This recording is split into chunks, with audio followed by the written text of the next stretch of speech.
Hello, नमस्ते, सत श्री अकाल, आदाब। मैं हार्दिक अरोड़ा आपका स्वागत करता हूँ इस चैनल पे जिसका नाम है मनी फंडा। सो गाइस, कैसे हैं आप सब? आई होप आप सब बहुत ही ज़्यादा बढ़िया होंगे।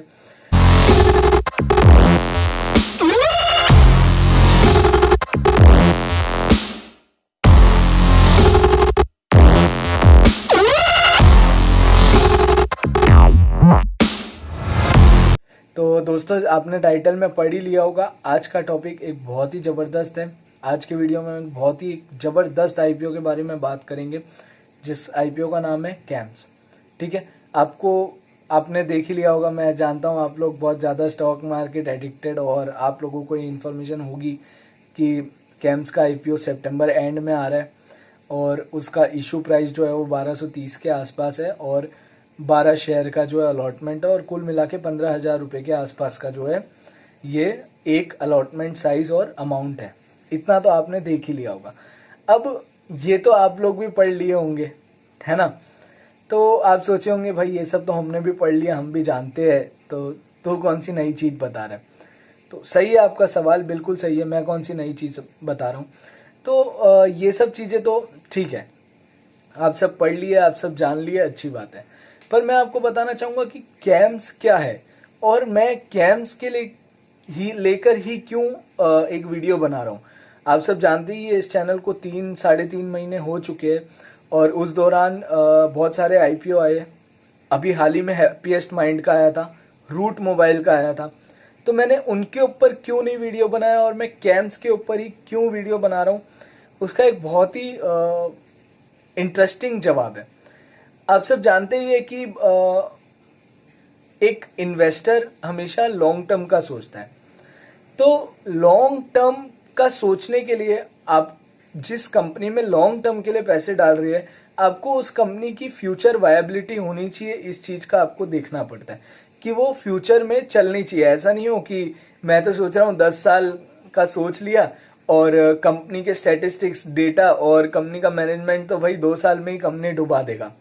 ऐसा नहीं होना चाहिए, है ना? तो लॉन्ग टर्म में कौन सी कंपनी चलती है? तो लॉन्ग टर्म में मेजॉरिटी ऑफ द चांसेस ये है कि कंपनी वो चलती है जो एक मोनोपोली क्रिएट कर रही है। हालांकि बहुत सारे एक्ट हैं हमारे, रेस्ट्रिक्शंस लगाते हैं मोनोपोली पे, प्राइवेट सेक्टर पे, पर एक इम्पार्शियल मोनोपोली जो है, या एक प्राइवेट सेक्टर में अपनी खुद की एक मोनोपोली बनाती है। जैसे मैगी है, ठीक है, आज भी अगर हम लोग नूडल्स खाते हैं तो हम लोग मैगी खाते हैं। हालांकि और भी बहुत सारे आते हैं, yippee है, टॉप रेमन है, ऐसे बहुत सारे हैं, पर हमारे मुंह से हमेशा मैगी ही निकलता है, जबकि उसका असली नाम इंस्टेंट नूडल्स है, एक्टिवा है। अब टू व्हीलर में आप कोई भी टू व्हीलर में आप स्कूटी लीजिए, आपके मुंह से एक बार के लिए तो एक्टिवा ही निकलता है ना? तो ये एक मोनोपोली क्रिएट कर चुके हैं। आप मानते हैं कि नहीं मानते, इस बात को कमेंट करके बताइएगा। तो ये एक मोनोपोली क्रिएट कर चुके हैं। वैसे ही कैम्स क्या है?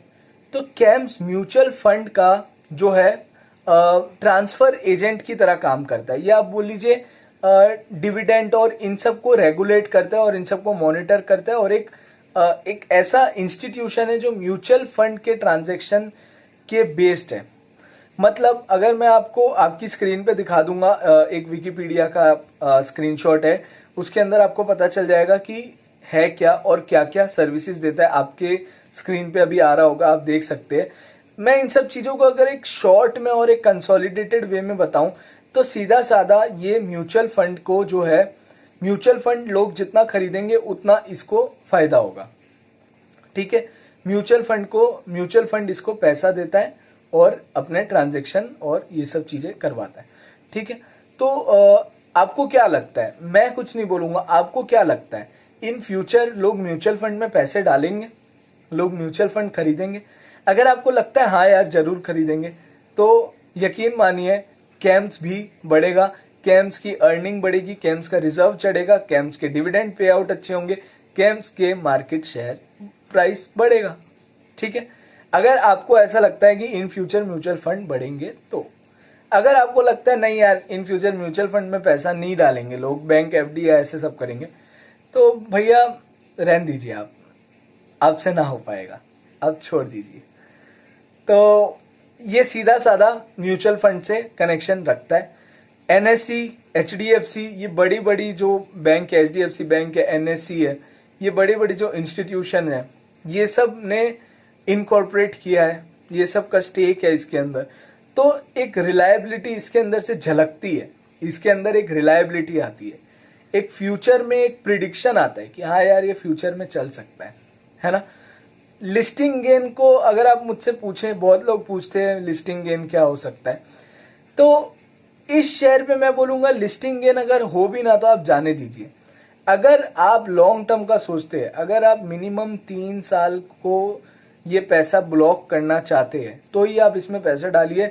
लिस्टिंग गेन के लिए तो बहुत सारे आईपीओ आएंगे, बहुत सारे आईपीओ जाएंगे, जिस आईपीओ का हाइप होगा वो अपने आप लिस्टिंग गेन देके चला जाएगा और उसके बाद वो कहाँ रहेगा, क्या करेगा, किसी को नहीं मालूम। अब अगर मैं आपको एक एग्जांपल दूं तो CSB बैंक, IRCTC के जस्ट बाद एक आईपीओ आया था CSB बैंक, उसने लिस्टिंग गेन दिया था और अब वो कहाँ है किसी को कुछ नहीं पता। ठीक है, आप अगर आपके पास शेयर हो तो आपको जरूर पता होगा, पर इन जनरल पब्लिक में वो खत्म हो चुका है नाम। तो लिस्टिंग गेन का मैं नहीं सोचता इतना। ठीक है, 2-4 पैसा लोग कमा लेते हैं लिस्टिंग गेन से, 100% तक का भी मिल जाता है, ठीक है, कोई बात नहीं यार, मिल जाता है। पर लॉन्ग टर्म का अगर आप सोचेंगे ना तो लिस्टिंग गेन तो आपको एक बार ही, आपने समझो 15,000 रुपए लगा करके 15,000 ऊपर कमा लिया तो एक बार आपके हाथ में 30,000 रुपए आ गए। ठीक है, अब आपको ये जो अपॉर्चुनिटी है ना 15,000 कमाने की, 100% रिटर्न कमाने की, वो आपको डेली डेली नहीं मिलने वाली। आपने एक बार एबनॉर्मल गेन कर लिया, 15,000 का 30,000 कर लिया, उसके बाद आप 30,000 रुपए कहाँ लगाओगे? नेक्स्ट आईपीओ पे। डूब गया तो आपको जो ये मिला है ना, ये टेम्पररी मिला है, आपने इसमें टेम्पररी कमाया है। तो आपको हमेशा लॉन्ग टर्म सोचना चाहिए और ऐसा सोचना चाहिए कि आप परमानेंट कमाओ। टेम्पररी ठीक है कमा लेते हैं, पर आगे क्या उसके। और लॉन्ग टर्म अगर आप सोचे कि आपको हर साल 25% ही कमाना है, पर हर साल कमाना है, ऐसा नहीं कि एक बार 100% कमा लिया और उसके बाद क्या करे कुछ पता ही नहीं है। हाँ, तो अगर आप ये सोचते हैं कि हर साल कंसिस्टेंटली मेरे को 25% कमाना है, तो आपकी असल में वेल्थ बनेगी, तो आप असल में पैसा कमाएंगे। तो मेरे को ऐसा लगता है कि कैम्स जो है वो इस चीज को पूरा सपोर्ट करता है। आपको लॉन्ग टर्म में कैम्स से कंसिस्टेंट रिटर्न मिल सकते हैं, ऐसा मुझे लगता है। अगर म्यूचुअल फंड बढ़ेगा, अगर म्यूचुअल फंड में परचेसेस बढ़ेंगे, उसके ट्रांजैक्शन बढ़ेंगे, उसका डिविडेंड बढ़ेगा, उसका ब्रोकरेज बढ़ेगा, तो भैया कैम्स की जेब में पैसा आना ही है। और कैम्स की जेब में जैसे जैसे पैसा आएगा वैसे वैसे वो बढ़ेगा। तो लॉन्ग टर्म का व्यू रखते हुए मैं कैम्स को खरीद रहा हूं। और मैंने सोचा कि अगर आपको भी ये एक वीडियो बना के बता दिया जाए तो अच्छा रहेगा। आप भी अगर लॉन्ग टर्म में एक असेट एक्वायर करना चाहते हैं, अपना एक असेट बनाना चाहते हैं, तो आप जरूर से इसके अंदर इन्वेस्ट कर सकते हैं। और अगर आप लॉन्ग टर्म विजन नहीं रखते, अगर आप लिस्टिंग गेन से ही खुश है तो कोई बात नहीं। हर किसी की अपना अपना थिंकिंग होती है। अगर आपको लिस्टिंग गेन अच्छा लगता है तो आप लिस्टिंग गेन के हिसाब से भी लगा सकते हैं, और अगर आप एक्चुअल में एक असेट चाहते हैं तो आप उस हिसाब से भी लगा सकते हैं। तो इसके साथ मैं ये वीडियो को एंड करना चाहूँगा। अगर इस वीडियो को अभी तक लाइक नहीं किया है तो नीचे लाइक का बटन है, जरूर प्रेस कर दीजिएगा। अगर आपको ये वीडियो पसंद आई हो तो कमेंट करके बताइएगा कि आप कैम्स के आईपीओ में इन्वेस्ट कर रहे हैं या नहीं कर रहे हैं। और अगर आप अपने साथ साथ अपने फैमिली मेंबर्स और अपने फ्रेंड्स का भी असेट बनाना चाहते हैं, उनको भी एक असेट देना चाहते हैं, तो इस वीडियो को जितना हो सके उतना शेयर कीजिए। और आप सबको बहुत बहुत थैंक यू अभी तक इतना सपोर्ट देने के लिए और मेरे वीडियोस को कंसिस्टेंटली देखते रहने के लिए। तो इसी के साथ मैं वीडियो को रैप अप करना चाहूँगा। Thank you for watching this video. Meet you with the next video very soon.